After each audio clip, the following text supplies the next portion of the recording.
Hi guys and welcome back to the channel Deepak Yadav Education. Welcome to the daily current affairs of 7th of February 2023. तो guys आज है तारीख 7 फरवरी 2023 और है Tuesday. आज की तारीख से जितने भी मोस्ट इंपॉर्टेंट करंट अफेयर्स बनेंगे उन सभी करंट अफेयर्स को हम यहाँ पर डिटेल से डिस्कस करेंगे। ये वीडियो यूपीएससी और स्टेट पीएससी के पॉइंट ऑफ व्यू से बहुत ज़्यादा इंपॉर्टेंट होता है। तो चलो शुभारंभ करते हैं। बट आगे बढ़ने से पहले आपको पता होगा हर रोज़ मॉर्निंग में 5 बजे राइट टाइम ये वीडियो इसी चैनल पर अपलोड हो जाता है। तो आज कौन कौन अपने समय पर वीडियो में प्रेजेंट हो चुका है नीचे लाइव चैट के अंदर ज़रूर से इसके बारे में बताना। बाकी इस लेक्चर में हम लोग मेजरली इंडियन एक्सप्रेस के ऊपर फोकस करते हैं, लेकिन उसके साथ साथ जो हमारे इंपॉर्टेंट सोर्सेस हैं जैसे PIB, down to earth, live minute के इंपॉर्टेंट न्यूज़ आर्टिकल्स को बैकग्राउंड इन्फॉर्मेशन के साथ में कवर करते हैं। और इस लेक्चर का अगर आप अंत छोड़कर जाते हो तो सबसे बड़ी गलती करने वाले हो। वीडियो का एंड सबसे इंपॉर्टेंट पार्ट है। क्यों? जितना भी कुछ आप इस लेक्चर में पढ़ने वाले हो उसका टेस्ट लिया जाएगा वीडियो के लास्ट में। उस टेस्ट को अटेम्प्ट करना है। रोजाना 500-600 लोग अटेम्प्ट करते हैं। अटेम्प्ट करने के बाद में अपना स्कोर भी नीचे कमेंट सेक्शन में लिखते हैं। तो आपको भी वहाँ पे उस टेस्ट को अटेम्प्ट कर नीचे अपना स्कोर लिखना है। बाकी इस लेक्चर का पीडीएफ चाहिए तो क्या करना है, सबसे पहले टेलीग्राम पर जाना, वहाँ पे आपको दीपक यादव एजुकेशन आगे यूपीएससी टाइप कर देना है। आपको ये वाला चैनल मिल जाएगा। यहाँ से डेली बेसिस पर इस लेक्चर के पीडीएफ को डाउनलोड कर पाओगे। साथ ही साथ में अगर आप मेरे साथ में पर्सनली कनेक्ट करना चाहते हो तो उसके लिए इंस्टाग्राम पे जा सकते हो और फिर से आपको दीपक यादव एजुकेशन ही लिखना है। 11,000 से ज़्यादा लोग मेरे साथ में जुड़े हुए हैं। आप भी जाकर मेरे साथ में पर्सनली जुड़ सकते हो। देखो, इस लेक्चर को हम बहुत क्रिस्प रखते हैं, यानी जो भी इंपॉर्टेंट न्यूज़ हमारे चर्चा में है ना, उनकी केवल और केवल इतनी इन्फॉर्मेशन कवर करते हैं जो कि एग्जामिनेशन के लिए लायक है, यानी एग्जामिनेशन में जहाँ से पूछा जाएगा। ठीक है। और मैंने आपको बताया इंडियन एक्सप्रेस के साथ साथ ढेर सारे न्यूज़ आर्टिकल्स अलग अलग सोर्सेज से भी लिए जाते हैं। आज का जो पहला आर्टिकल है यह ल्यूसी मिशन के बारे में। आपको पता होगा ल्यूसी मिशन रिसेंटली काफ़ी चर्चा में आया था। मैं आपको थोड़ा आसान शब्दों में यह मिशन समझाने की कोशिश करूँगा। इस आर्टिकल को GS paper number 3 science and technology से आप लिंक कर पाओगे। तो हर एक आर्टिकल में आपको ऊपर ये न्यूज़ देखने को मिल जाएगी, है ना। तो आपको ये जो ब्लू कलर का पैरा दिखेगा वो हर एक आर्टिकल का न्यूज़ होगा कि आखिरकार ये है क्यों चर्चा में। दूसरा, इसके नीचे की जितनी भी इन्फॉर्मेशन होगी वो आपका स्टैटिक डेटा होगा, यानी जहाँ से एग्जामिनेशन में क्वेश्चन पूछ जाएगा। यानी ये वीडियो करंट प्लस स्टैटिक दोनों का ही कॉम्बिनेशन देखने को मिलता है। तो यहाँ पे ल्यूसी मिशन चर्चा में क्यों है इसको समझते हैं। नासा ने हाल ही में एक अनाउंसमेंट किया। क्या अनाउंसमेंट किया कि ये लोग क्या कर रहे हैं, इस ल्यूसी मिशन के अंदर एक नया टारगेट ऐड कर रहे हैं। ये इन्फॉर्मेशन हमारे पास में आती है। और ल्यूसी मिशन अपने आप में बहुत दूर जाने वाला मिशन है। आप कह सकते हो कि 12 साल लगेंगे इस मिशन को पूरा होने में। 12 साल में ये हमारे टारगेट पर पहुंचेगा। तो इसके अंदर कुछ नए टारगेट्स ऐड किए गए हैं जिसकी वजह से ल्यूसी मिशन चर्चा में आया है। अब डिस्कस करते हैं आखिरकार ल्यूसी मिशन क्या होता है, क्योंकि यहाँ पर ये आपका बैकग्राउंड इन्फॉर्मेशन है। यहीं से एग्जामिनेशन के अंदर सवाल पूछा जाएगा। तो नासा का जो ये ल्यूसी मिशन है ना, ये आप कह सकते हो हमारा पहला स्पेस क्राफ्ट है जो कि लॉन्च किया गया है। किस चीज़ के लिए? जो जुपिटर पर ट्रोजन एस्टेरॉइड्स पाए जाते हैं उनको एक्सप्लोर करने के लिए, उनके बारे में और जानकारी पता लगाने के लिए। कहोगे नहीं समझ में आया, तो अब इसको समझने के लिए कुछ पिक्चर्स देखनी होंगी। पहले हम लोग अपने सौर मंडल को देखते हैं, सोलर सिस्टम को देखते हैं। इस सोलर सिस्टम में आपको यहाँ पर इस प्रकार से लाइन से प्लैनेट दिख रहे होंगे, है ना। यहाँ पर सन है, फिर उसके बाद में मरकरी, वीनस, अर्थ, मार्स, जुपिटर यहाँ पर आपको देखने को मिल जाएगा। ऐसे लाइन से यहाँ पर कई सारे प्लैनेट्स नज़र आते हैं। तो सबसे बड़ा जो ग्रह है वो कौन सा है? वो जुपिटर है। यहाँ पर आपको दिख रहा होगा, ये रहा जुपिटर। ठीक है। तो इस पूरे सौर मंडल में इन ग्रह, सूरज, इसके अलावा बहुत सारी चीज़ें और होती हैं। ये आपको छोटे छोटे ये पार्टिकल्स दिख रहे होंगे, है ना, पत्थर दिख रहे होंगे, रॉकी पार्टिकल्स दिख रहे होंगे। इनको हम लोग क्या बोलते हैं? इनको बोलते हैं एस्टेरॉइड। ठीक है ना, इनको क्या बोला जाता है? एस्टेरॉइड बोला जाता है। मतलब इनकी पोजीशन चेंज होती रहती है, नाम चेंज होते रहते हैं, बट अभी के लिए समझ लो एस्टेरॉइड्स हैं। तो हमारी एक एस्टेरॉइड बेल्ट भी होती है, यानी सबसे ज़्यादा एस्टेरॉइड कहाँ पे पाए जाते हैं? इस एस्टेरॉइड बेल्ट के अंदर में। ये बेल्ट कहाँ पर होती है? ध्यान रखना, ये बेल्ट मार्स और जुपिटर के बीच में होती है, इस प्रकार से। ठीक है ना, ये आपको बेल्ट देखने को मिलेगी। पीछे आपको जुपिटर यहाँ पर देखने को मिलेगा। लेकिन ये जो हमारा मिशन जा रहा है पृथ्वी से, ये जा कहाँ पर रहा है? जुपिटर पर जा रहा है क्या? नहीं, ये ध्यान रखना, जुपिटर पर नहीं जा रहा है, ये जुपिटर के ऊपर नहीं जा रहा है। जुपिटर का जो ये ऑर्बिट आपको दिख रहा है ना, क्योंकि ये पिक्चर आधा है, अब ये वाला पूरा पिक्चर है। जुपिटर का जो ऑर्बिट आपको ये दिख रहा है पीछे, इसके ऊपर भी कुछ एस्टेरॉइड्स इसी प्रकार के पाए जाते हैं। एक तो हमारी ये वाली बेल्ट हो गई, मेन एस्टेरॉइड बेल्ट, जिसको मैंने अभी आपको थोड़ी देर पहले इस पिक्चर में ये वाली बेल्ट दिखाई थी। एक इसके बाहर बेल्ट होती है, यानी कि जुपिटर जिस ऑर्बिट पर घूम रहा है, इसी के ऑर्बिट पर दोनों साइड में आपको इस प्रकार से यहाँ पे ये रॉकी पार्टिकल्स देखने को मिल जाएंगे, पत्थर देखने को मिल जाएंगे, है ना। इन्हीं को बोलते हैं ट्रोजन एस्टेरॉइड। इन्हीं को बोला जाता है ट्रोजन एस्टेरॉइड। अच्छा, कुइपर बेल्ट कहाँ पे आती है? कुइपर बेल्ट आप जरा बताना, कुइपर बेल्ट कहाँ पर लोकेटेड है, ठीक है, नीचे कमेंट सेक्शन में आप बता सकते हो। बात क्लियर हो गई।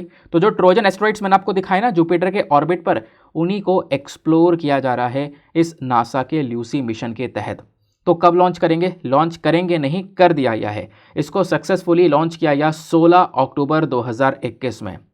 और ये ट्रोजन तक कब पहुंचेगा, पूरा मिशन कब पूरा करेगा? तो 12 साल लगेंगे। 12 साल में ये पूरा का पूरा जो मिशन है वो पूरा का कंडक्ट करेगा। यहाँ पे बोला जा रहा है ये 8 एस्टेरॉइड पर घूमने वाला है और 12 साल लगेंगे उन 8 एस्टेरॉइड पर घूमते घूमते। तो एक एस्टेरॉइड मेन बेल्ट का होगा, यानी कि वो जो मैंने अभी आपको मेन बेल्ट दिखाई थी मार्स और जुपिटर के बीच की, और 7 हमारे ट्रोजन्स होंगे। ट्रोजन्स जो कि जुपिटर के ऑर्बिट पर हैं, इन्हीं को यहाँ पर एक्सप्लोर करेगा, इनके बारे में काफ़ी सारी जानकारी हमें प्रोवाइड करवाएगा। अब ट्रोजन्स क्या होते हैं ये हमने ऑलरेडी एक पिक्चर के माध्यम से बिल्कुल सिंपल तरीके से सीख लिया है, ठीक है। तो ये नासा का लूसी मिशन इस प्रकार से दिखाई पड़ता है। ये 2 पंखे से लग रहे हैं ना, ये बेसिकली बड़े बड़े सोलर पैनल्स हैं। ये खुल भी जाते हैं और बंद भी हो जाते हैं, है ना। तो इस प्रकार से भी यहाँ पर ये सोलर पैनल्स खुले हुए हैं। इसके ऊपर एंटीना वगैरह ये आप देख पा रहे होंगे, रिमोट सेंसिंग इक्विपमेंट्स लगाए गए हैं, कुछ हाई रिजोल्यूशन कैमरास लगाए गए हैं ताकि हमें बहुत हाई क्वालिटी की पिक्चर्स मिल जाएं। ये सोलर पैनल्स यहाँ पे आप देख ही पा रहे होंगे। इन सोलर पैनल से ही यहाँ पे क्या होगा, सूर्य के माध्यम से ये एनर्जी लेगा और इस एनर्जी का यहाँ पर ये यूज़ करेगा, ठीक है। बाकी मैंने आपको बताया 12 ईयर्स की यहाँ पर जर्नी होगी ताकि जुपिटर का जो ट्रोजन एस्टेरॉइड वाला रीजन है उसको और ज़्यादा एक्सप्लोर किया जा सके। दूसरी बात, ये घूमेगा कैसे? बहुत लंबा रास्ता है। मतलब देखो ट्रेजेक्टरी कभी पूछ नहीं जाती है, यानी किस पाथ से गुजरेगा ये कभी पूछा नहीं जाता है। बट फिर भी मैं आपको एक छोटा सा एक आइडिया दे देता हूँ। जैसे मान लो यहाँ पर ये पृथ्वी है और ये बीच में सन है, तो इस प्रकार से ये पृथ्वी से निकलेगा और एक चक्कर मारेगा और फिर उसके बाद में इस प्रकार से यहाँ पर ये ऐसे घूमेगा, क्योंकि मैंने आपको बताया जुपिटर के दोनों तरफ ये एस्टेरॉइड है। तो एक बार यहाँ वाले एस्टेरॉइड के ऊपर एक्सप्लोर करेगा, फिर इस प्रकार से घूमने के बाद में यहाँ पर इन वाले एस्टेरॉइड्स को एक्सप्लोर करेगा। ये लूसी मिशन इस प्रकार से पूरा करने वाला है, यानी कि दोनों साइड के एस्टेरॉइड्स को पकड़ने वाला है। तो थोड़ा सा घुमावदार है, ये आपसे कहीं पूछा नहीं जाता है, ध्यान रखना, ठीक है। दूसरी बात, मतलब क्यों कर रहे हैं ये सारा काम हम, इसका गोल क्या है? गोल है कि हम लोग थोड़ा सा क्लू ढूंढ सकें कि जो सोलर सिस्टम हमारा पूरा सौर मंडल है वो आज से 4.5 बिलियन ईयर्स एगो बना था और एस्टेरॉइड भी उसी समय बने थे। जो एस्टेरॉइड है हमारे वो भी उसी समय बने थे। तो उसके ऊपर हम थोड़ी सी और जांच कर सकेंगे, कैसे हमारा पूरा का पूरा सोलर सिस्टम डेवलप हुआ है उसको हम लोग यहाँ पर समझ सकेंगे।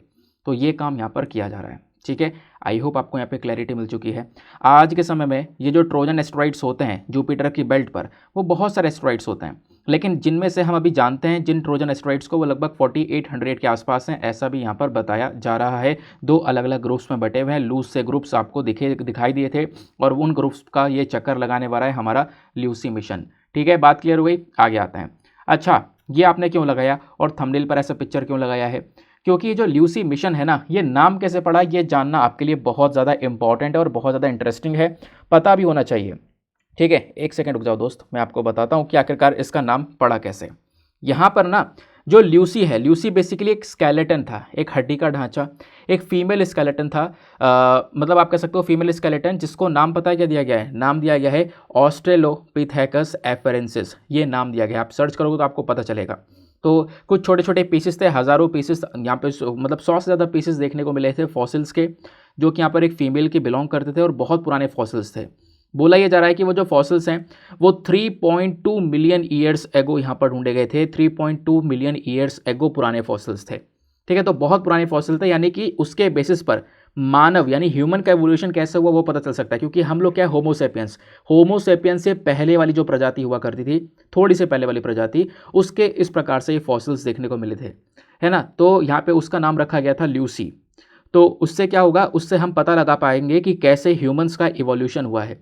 तो इसी का नाम यहाँ पर इस पर्टिकुलर प्रोजेक्ट के ऊपर, इस मिशन के ऊपर रख दिया गया ल्यूसी मिशन। इससे हम पता लगाएंगे कि कैसे हमारा पूरा का पूरा जो सोलर सिस्टम है वो इवॉल्व हुआ है, कैसे उसका इवोल्यूशन हुआ है। ये हमारा एक मेजर पर्पज़ है इसका नाम ल्यूसी रखने का, ठीक है। नेक्स्ट आर्टिकल पर आते हैं ना। अगला आर्टिकल जो है हमारा जीएस पेपर नंबर 1 के अंदर, और साथ ही साथ में आप कह सकते हो जीएस पेपर नंबर 2 के अंदर काफ़ी रेलिवेंट है। आपसे डायरेक्टली लोकेशन वाइज क्वेश्चन पूछा जा सकता है। लेक चैड बेसिन के बारे में हम डिस्कशन करेंगे। लेक चैड बेसिन कहाँ पर है और आखिरकार क्यों है चर्चा में। न्यूज़ यहाँ पर यह है कि रिसेंटली एक रिपोर्ट पब्लिश की गई है रेफ्यूजीज़ इंटरनेशनल के थ्रू।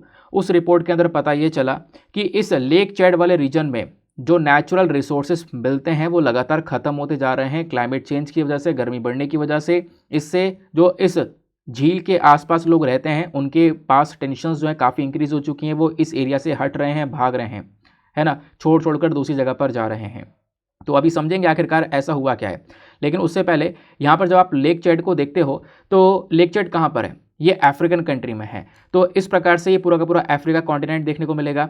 अफ्रीका में यहाँ पर ये कंट्री है चैड। चैड के साथ में कौन कौन सी कंट्रीज अपनी बाउंड्रीज को शेयर करती हैं आप देख पा रहे होंगे, ये अफ्रीकन कॉन्टिनेंट है, इस पर्टिकुलर रीजन की हम बात कर रहे हैं। ये यहाँ पर छोटी सी लेक है, झील है, लेक चैड। चैड के ऊपर है लीबिया, देन इधर है Egypt, then Sudan, then Central African Republic, और बीच में आ जाता है चैड। इधर नाइजीरिया है, इधर नाइजर है और इधर नाइजीरिया है, दोनों में डिफरेंस है, इधर कैमरून है। ये सारे देश चैड के साथ में बाउंड्रीज को शेयर करते हैं। इनके बीचों बीच में लेक चैड स्थित है, इसी के बारे में हम यहाँ पर डिस्कशन करने वाले हैं। तो लेक चैड क्यों है चर्चा में, वो आपने इसके पीछे का रीज़न समझा। अब समझते हैं कि आखिरकार इसका लोकेशन क्या है।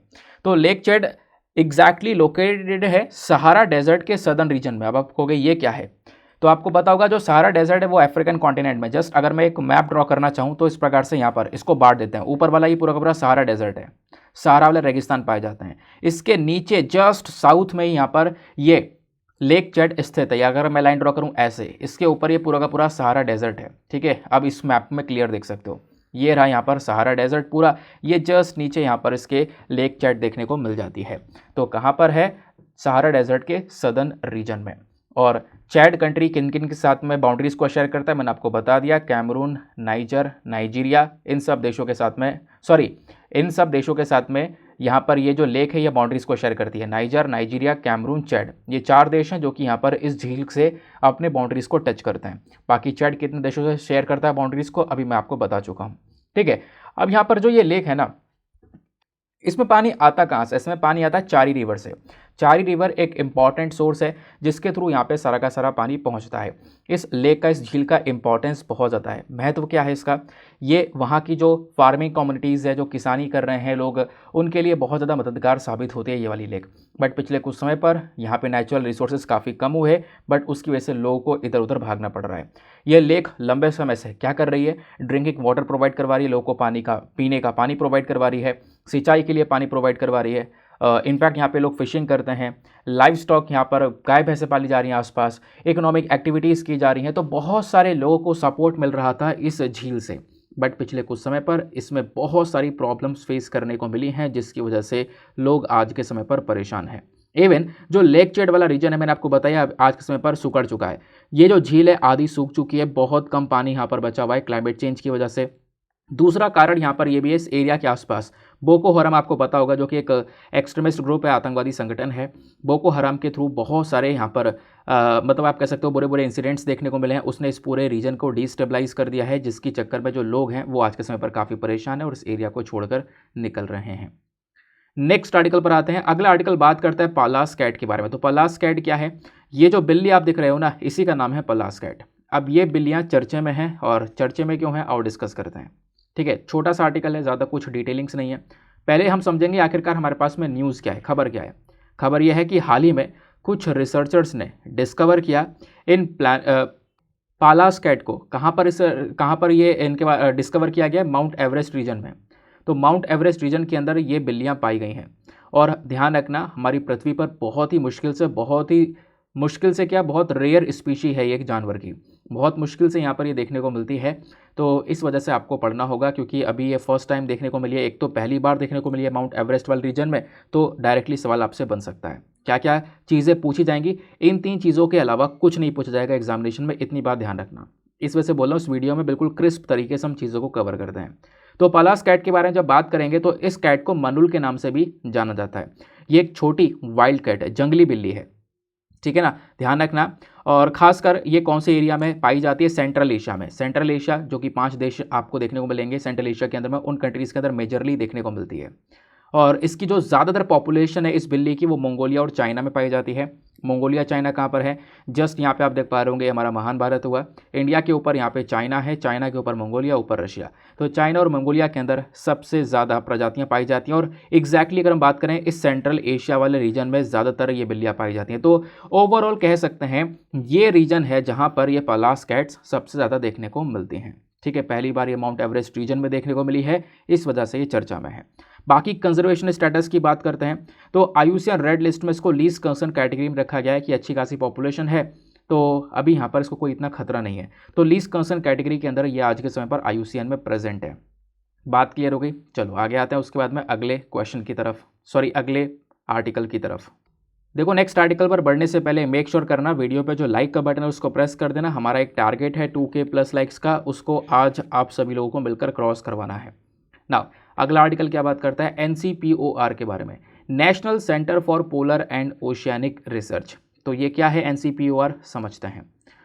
देखो न्यूज़ क्या है पहले हम ये समझते हैं। हाल ही में एक स्टडी की गई है इस NCPOR के थ्रू, और उन्होंने इस स्टडी के अंदर ये बताया कि जो एंटार्क्टिका के अंदर बर्फ़ पाई जाती है वो बर्फ़ लगातार कम हो रही है। 2022 में ये बर्फ़ अपने बिल्कुल निचले स्तर पर थी, बर्फ़ बहुत ज़्यादा पिघल चुकी है।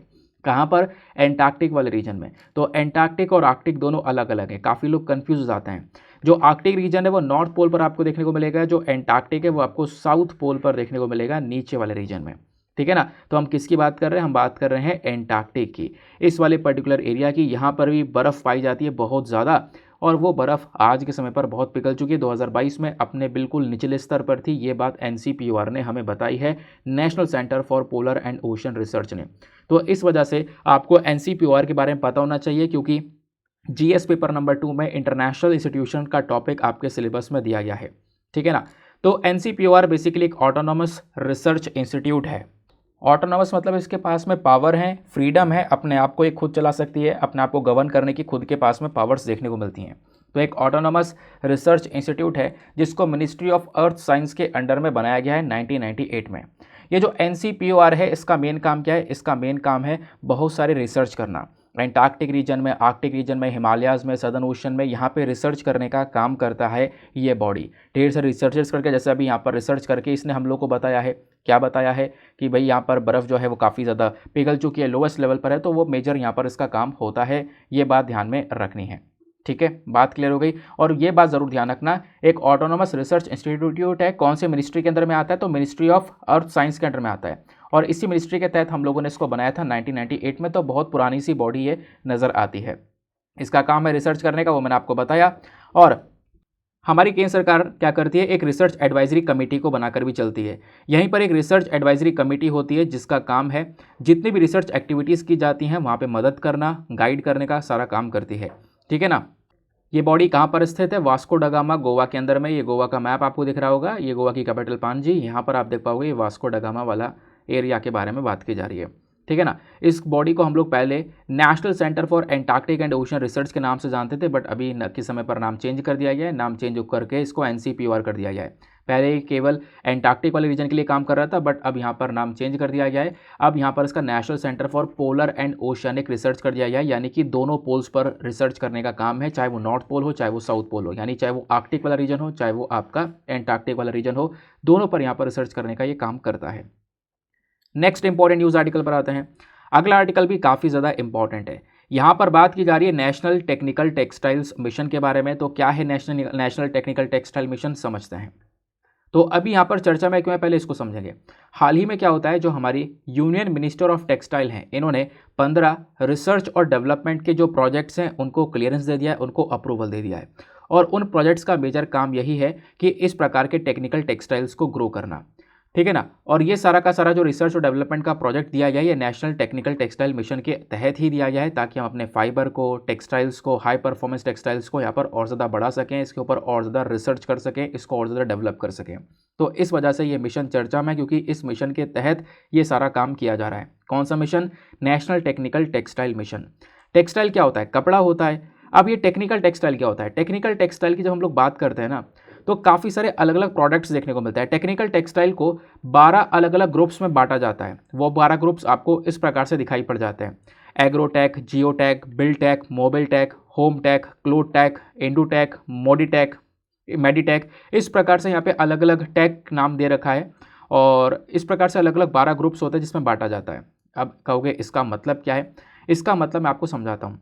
फॉर एग्जाम्पल मोबिलटेक की बात कर रहे हैं, है ना, यहाँ पे आप देख पाओगे एयरक्राफ्ट्स के अंदर, प्लेन के अंदर में जो गद्दियाँ होती हैं, यहाँ पर भी इस प्रकार से जो ये कवर बनाया गया है ये भी कपड़े से बनाया गया है। कुछ घर में मैट्स वगैरह हो गई हैं वो भी कपड़े से बनाई गई हैं, है ना। हॉस्पिटल्स के अंदर जो सर्जन्स हैं उनके लिए कुछ अलग से चीज़ें बनाई जा रही हैं, इवन ग्लव्स वगैरह बनाए जा रहे हैं, ये टेक्निकल टेक्सटाइल है। कार के अंदर जो सीट होती है ना उसको यहाँ पर आप कह सकते हो टेक्निकल टेक्सटाइल से बनाया जाता है। तो ये अलग अलग इंडस्ट्रीज़ हैं, है ना। प्रोटेक्शन करने के लिए इसको प्रोटेक बोला गया है, मोबिल टेक यहाँ पे बोला गया, यानी कि आपकी कार बाइक जहाँ पर कपड़े का ज़्यादा यूज़ हो रहा है वो टेक्निकल टेक्सटाइल होती है, वो टेक्निकल टेक्सटाइल वाला कपड़ा होता है। ऐसी क्लोथ टेक आपके नॉर्मल कपड़े, है ना, वहाँ पर भी टेक्सटाइल का यूज़ होता है। तो मतलब टेक्निकल टेक्सटाइल को 12 अलग अलग ग्रुप्स में बांटा गया है। उन ग्रुप्स के नाम इस प्रकार से आपको ये दिखाई पड़ जाते हैं, है ना। तो ये ग्रुप्स के नाम अलग अलग दिए गए हैं। एग्रोटेक मतलब हमारे एग्रीकल्चर इंडस्ट्री में जब कपड़े का यूज़ हो रहा है तो उसको हम लोग एग्रोटेक बोलते हैं। तो ये 12 प्रकार के अलग अलग टेक्निकल टेक्सटाइल्स के बारे में आपने समझ लिया होगा। अब बात करते हैं हम लोग थोड़ा सा इस नेशनल टेक्निकल टेक्सटाइल मिशन के बारे में, ठीक है। आखिरकार ये मिशन है क्या। सबसे पहली चीज़, ये जो मिनिस्ट्री ऑफ टेक्सटाइल है, ध्यान रखना है मिनिस्ट्री ऑफ टेक्सटाइल इसका मंत्रालय अलग है। इन्होंने ही यहाँ पर इस नेशनल टेक्निकल टेक्सटाइल मिशन को किया था लॉन्च। मकसद यहाँ पर ये था कि हम इंडिया में टेक्निकल टेक्सटाइल्स की ग्रोथ रेट को इंक्रीज कर सकें। और इस मिशन का मकसद यहाँ पर यह है कि इंडिया को हम टेक्निकल टेक्सटाइल इंडस्ट्री के मामले में एक ग्लोबल लीडर बनाएं। और यहाँ पर इस मिशन में काफ़ी कुछ चीज़ें हम लेकर चल रहे हैं। मेजरली इसके 4 कंपोनेंट्स हैं। टेक्निकल टेक्सटाइल के मामले में रिसर्च, इनोवेशन और डेवलपमेंट करना, नए नए आविष्कार करना, विकास करना, रिसर्च करना। दूसरा यहाँ पे प्रमोशन और मार्केट डेवलपमेंट। तीसरा यहाँ पर एक्सपोर्ट को काफ़ी ज़्यादा बढ़ाना।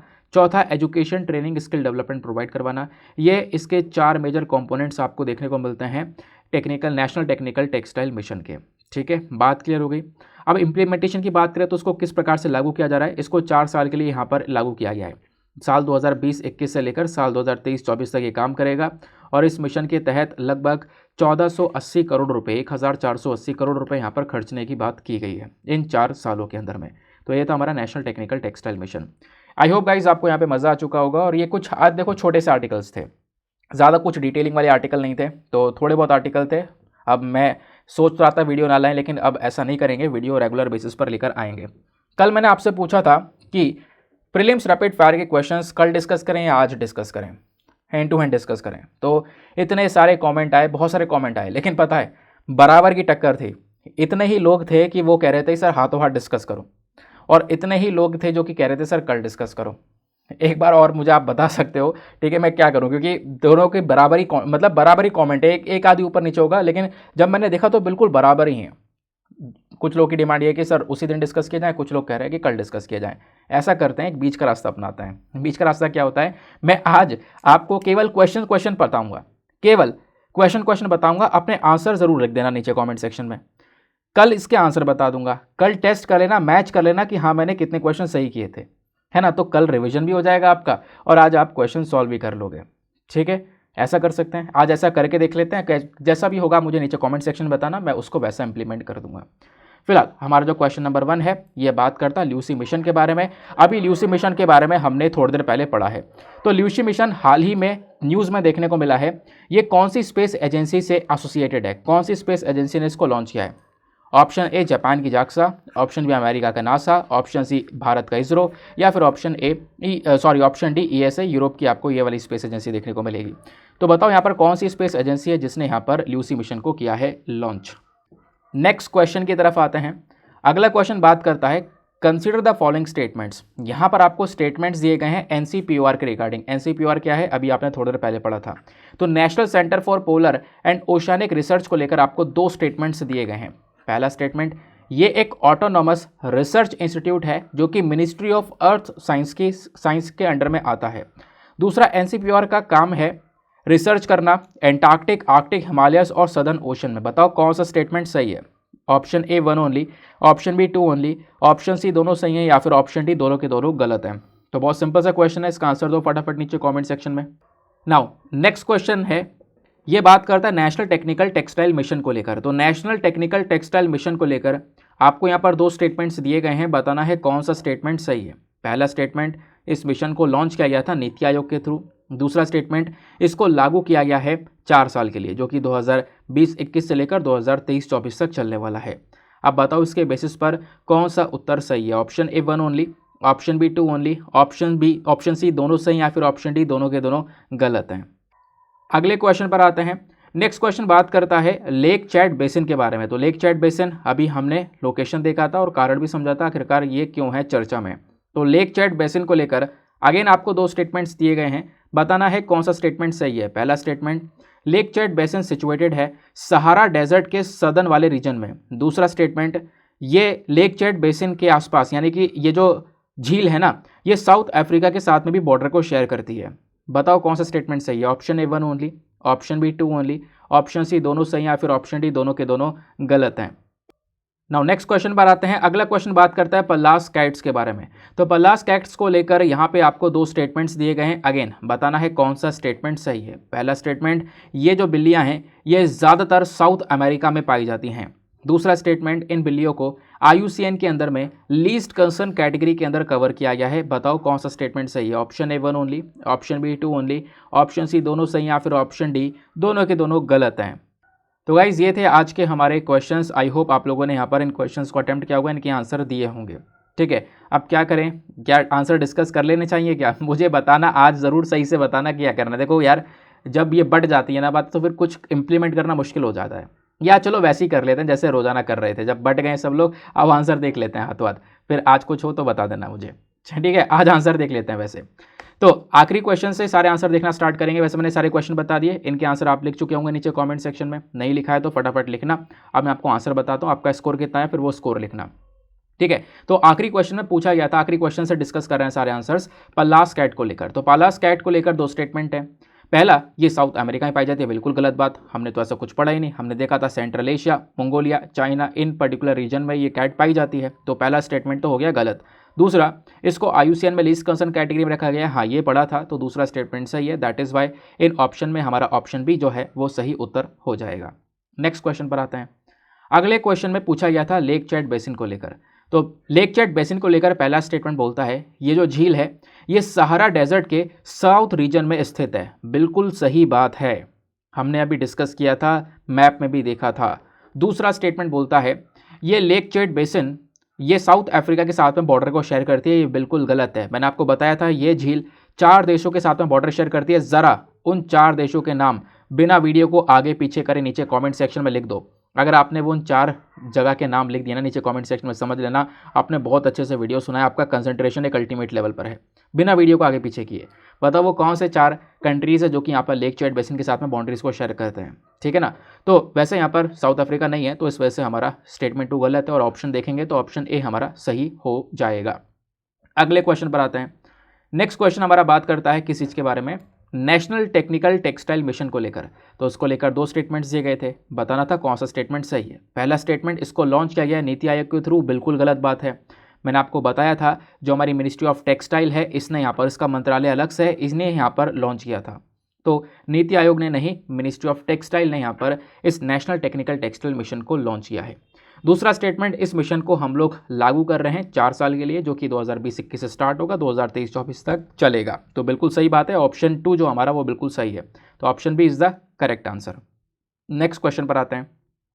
अगला क्वेश्चन हमारा बात करता है NCPOR के बारे में। तो NCPOR यानी national centre for polar and oceanic research, इसको लेकर 2 स्टेटमेंट्स दिए गए, बताना है कौन सा स्टेटमेंट सही है। पहला स्टेटमेंट, ये एक ऑटोनॉमस रिसर्च इंस्टीट्यूट है जो कि मिनिस्ट्री ऑफ अर्थ साइंसेज के अंडर में आता है। दूसरा स्टेटमेंट, NCPOR को टास्क दिया गया है कि इसका काम क्या है, प्लानिंग एग्जीक्यूटिंग करना, पोलर एक्सपीडिशंस को रिसर्च करना Antarctic, Arctic, Himalaya, Southern Ocean में। बताओ कौन सा स्टेटमेंट सही है। Option A 1 only, option B 2, option C both 1 and 2। बिल्कुल सही बात है, दोनों के दोनों स्टेटमेंट सही है। ऑप्शन सी आपका बिल्कुल करेक्ट हो जाता है क्योंकि यहाँ पर अभी हमने इसके बारे में पढ़ा था। फिर अगले क्वेश्चन आपसे पूछा गया ल्यूसी मिशन के बारे में। तो जो ल्यूसी मिशन है वो हाल ही में न्यूज़ में देखने को मिला है, ये कौन सी स्पेस एजेंसी से एसोसिएटेड है? तो उसका सही उत्तर है ऑप्शन नंबर बी, नासा से। ठीक है ना, अभी मैंने आपको पढ़ाया था कि नासा अभी इस ल्यूसी मिशन के अंदर में कुछ टारगेट में बदलाव कर रहा है ना, कुछ चीज़ें ऐड कर रहा है, जिस वजह से ल्यूसी मिशन चर्चा में है। ल्यूसी मिशन कहाँ पे लॉन्च किया जा रहा है? जुपिटर के ऑर्बिट पर जो एस्टेरॉइड्स होते हैं, ट्रोजन एस्टेरॉइड्स, वहाँ के लिए इसको लॉन्च किया जा रहा है ना। उन एस्टेरॉइड्स को एक्सप्लोर करेगा, हमें जानकारी देगा कि कैसे कैसे यहाँ पे सौर मंडल हमारा बना था। ऐसे कई बार क्वेश्चंस बने हैं, ध्यान रखना, जाक्सा को लेकर, नासा को लेकर, इसरो को लेकर, है ना। क्वेश्चन ये पूछ लिया जाता है कि ये जो पर्टिकुलर मिशन है ये कौन से देश का है ना, कौन से देश की स्पेस एजेंसी ने लॉन्च किया है।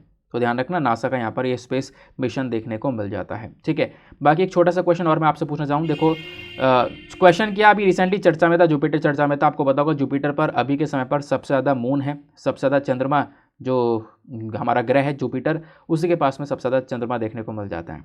ठीक है, तो गाइज़ यहाँ पर ये था हमारा आज का पर्टिकुलर पूरा का पूरा सेशन। आई होप आपको मज़ा आ चुका होगा। अपने जितने भी क्वेश्चन अटैम्प्ट किए हैं उनके आंसर्स नीचे कमेंट सेक्शन में लिखे बिना मत जाना। बहुत सारे लोग केवल और केवल लाइव चैट में आंसर लिखते हैं, नीचे कमेंट सेक्शन में नहीं लिखते हैं। नीचे कमेंट सेक्शन में भी अपने आंसर लिखा करो और अपना ओवरऑल स्कोर कितना आया है वो लिखा करो। ठीक है, मिलते हैं आपसे अगले वीडियो में। आज के लिए bye bye, have a nice day, thank you and Jai Hind.